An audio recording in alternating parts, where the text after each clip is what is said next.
Hi and welcome to today's edition of Bounce Back.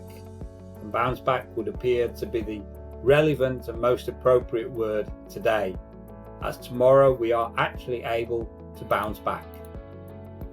No doubt you will have read or have seen now the LTA guidelines on what we can and cannot do as coaches, clubs, players, tournaments and officials.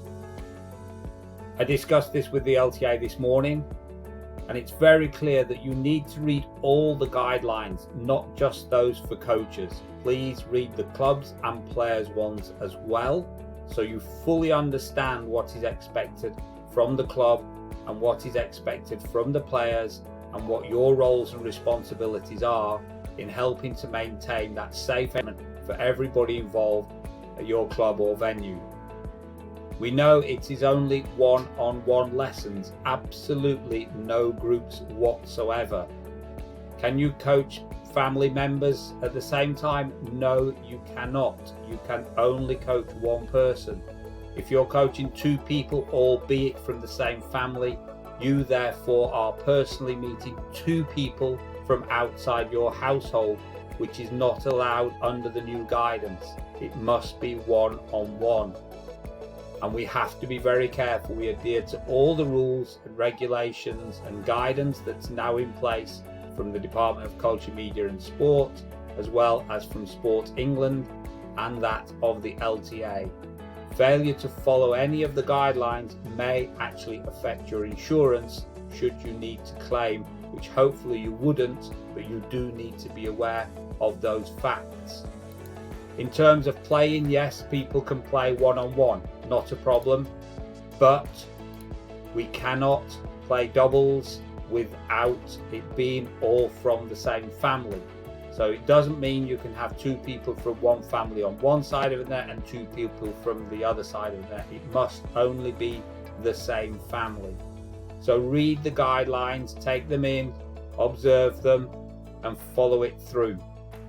You can't watch players practice or train, even your performance players. If two of them are hitting with each other, you cannot be on court with them to watch. You have to let them play and practice alone.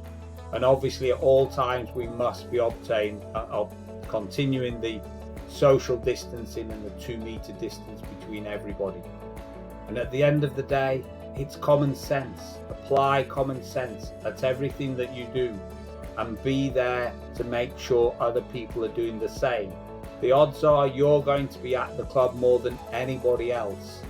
Hopefully you'll start to get some individual lessons back and start your business running again.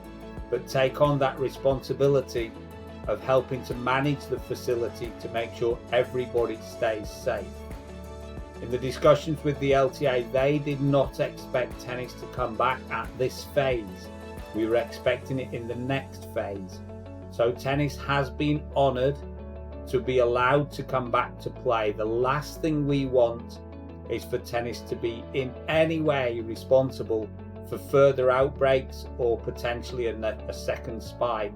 So please make sure everything you do around the courts and around your business, your coaching and the club is safe. This is not over. It is absolutely not over. People are still dying every day. You have been given the chance to coach. Don't blow it. Make sure you keep it safe. Make sure we keep tennis playing.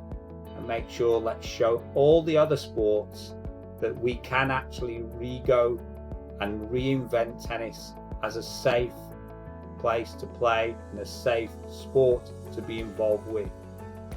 And finally, I'd just like to thank everybody that's been involved in the think tank group so far. Nearly 50 people involved on a regular basis, meeting almost every other day. And I've come up with some fantastic ideas which we've been able to share now with the LTA and with others. And although we don't know what influence we may or may not have, we do know we've been in contact with the Prime Minister, with the Departments of Media, Culture and Sport, and with Ministers of Health and Education, keeping them in touch with how safe tennis is. We've shared links with local MPs, which I know many coaches have actually then shared with their own personal MPs, had meetings and telephone conversations confirming again how safe tennis is.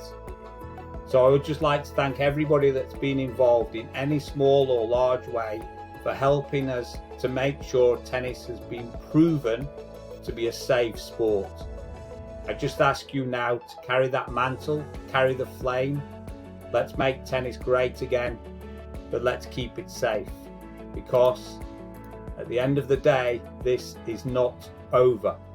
So please stay well, stay safe, and look after yourself. Cheers.